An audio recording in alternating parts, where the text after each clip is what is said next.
Terima kasih pemirsa, Anda masih bersama kami di Lintas Banua Sepekan.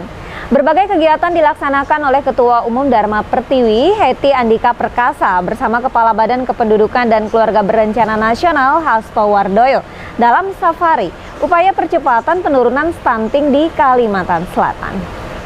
Dalam kunjungannya ke Kalimantan Selatan, Ketua Umum Dharma Pertiwi, Hetty Andika Perkasa, dan Kepala BKKBN Pusat, Hasto Wardoyo, melaksanakan sejumlah kegiatan di berbagai tempat, di antaranya melakukan senam pagi dan meninjau pelayanan kontrasepsi di Rumah Sakit TNI AU Samsudin Nur di Banjarbaru. Sementara di Kota Banjarmasin, di Gedung Sultan Suryansah menjadi tempat yang dikunjungi melaksanakan pertemuan dengan para ibu hamil, calon pengantin dan balita, sekaligus penyerahan bantuan sembako. Harapannya melalui program ini, perencanaan keluarga yang matang dan perbaikan status kesehatan serta gizi ibu hamil dan prahamil membuat angka stunting dapat semakin ditekan. Kepala BKKBN Provinsi Kalimantan Selatan Ramlan mengungkapkan program Dapur Sehat Atasi Stunting atau Dahsyat yang digagas BKKBN sangat membantu menurunkan angka stunting, terutama dengan menu makanan sehat bagi ibu hamil, calon pengantin maupun batita dan balita. Kepada Ibu Catin dan kepada ini juga nih baduta bayi usia 2 tahun. Nah, supaya mereka jangan sampai nanti stunting, terutama pada keluarga miskin. Nah, juga sembako tadi juga diserahkan buat ini keluarga para pejuang TNI tadi. Akan menyerahkan kepada keluarga-keluarga yang berisiko stunting. Ini sangat penting sekali program Dahsyat, karena Dahsyat ini justru membantu sekali itu menu-menu makanan buat yang ibu hamil misalnya atau catin, juga kepada ibu menyusui dan kepada baduta. Nah, dengan memakan, insya Allah memakan menu-menu yang ada pada Dahsyat Dapur Sehat Atasi Stunting, nah insya Allah akan tidak stunting. Dalam kesempatan tersebut, Ketua Umum Dharma Pertiwi, Hetty Andika Perkasa, melepas keberangkatan tim bakti sosial ribuan sembako untuk masyarakat yang kurang mampu. Ahmad Ramadhani, Banjar TV. Selanjutnya pemirsa, pemerintah Jepang melalui Konsul Jenderal Takeyama Kenichi turut berkunjung ke Kalsel dalam rangka menjajaki kerjasama permintaan tenaga kerja, khususnya perawat untuk dipekerjakan di negeri Sakura. Kedatangan Konsul Jenderal Jepang Takeyama Kenichi disambut Sekda Prop Kalsel Roy Rijali Anwar mewakili Gubernur Sabiri Nur di kantor Sekretariat Daerah Provinsi di Banjarbaru Rabu tadi.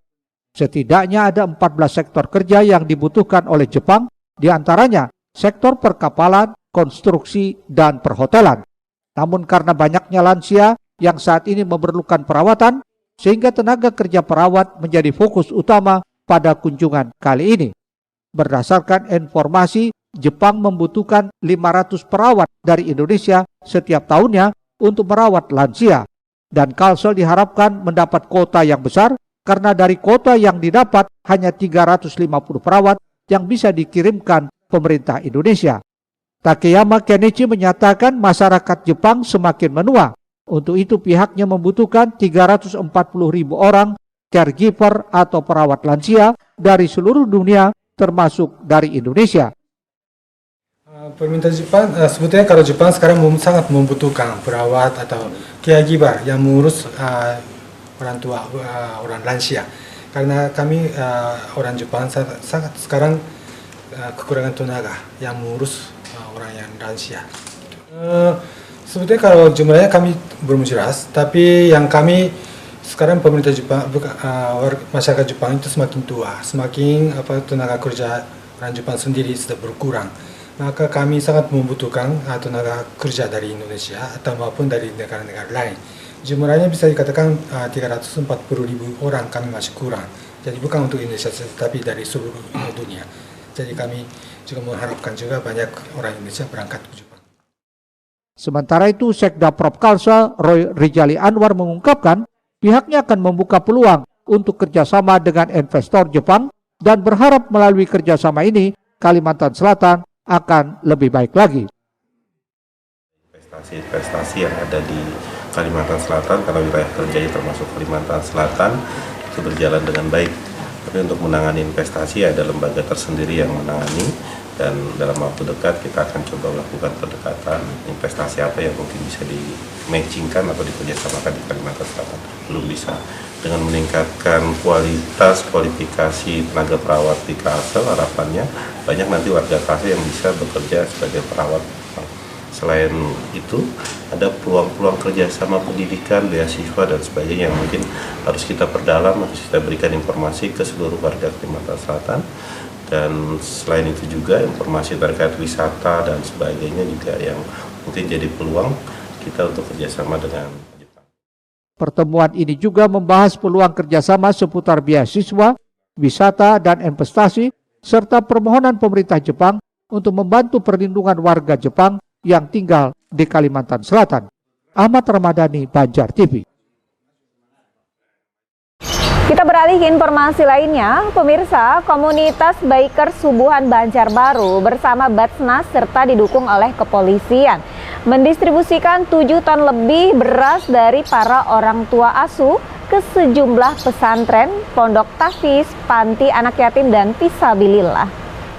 Sebanyak 31 pondok pesantren dengan rincian 27 ponpes di Kota Banjarbaru dan 4 ponpes di Kabupaten Banjar menjadi lokasi penyaluran beras kualitas terbaik kepada sejumlah pondok pesantren, ponpes tahfiz penghafal Al-Quran, anak yatim, dan fisabilillah yang dilaksanakan setiap bulan dan kini sudah yang ke-21 kali. Dalam pengumpulan infak ini menggunakan 2 cara, yakni menggunakan celengan dengan diisi Rp1.000 sehari serta melalui transfer bank.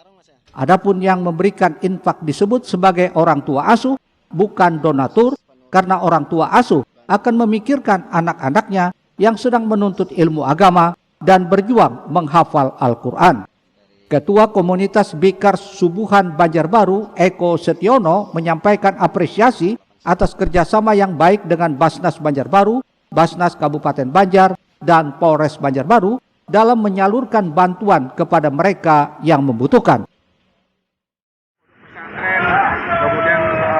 Tahfiz, panti-panti asuhan yang akan kita datangi, akan kita bagikan beras, kerjasama yang sangat baik dari Bikers Subuhan Banjarbaru, Basnas Kabupaten Banjar, Basnas Kota Banjarbaru, dan didukung oleh Polres Banjarbaru. Program penyaluran beras terbaik ini merupakan program andalan dari Masjid Kapal Munzalan dengan sebutan Gerakan Infak Beras yang sudah ada di seluruh Indonesia. Di Kalimantan Selatan sendiri ada di Kota Banjarmasin, Banjarbaru, Kabupaten Tanah Laut, Kota Baru, Hulu Sungai Selatan, dan Hulu Sungai Tengah. Ahmad Ramadhani, Banjar TV. Ya pemirsa, akan kita simak bersama peringatan Bulan Gemar Membaca di Kalsel setelah pariwara berikut ini.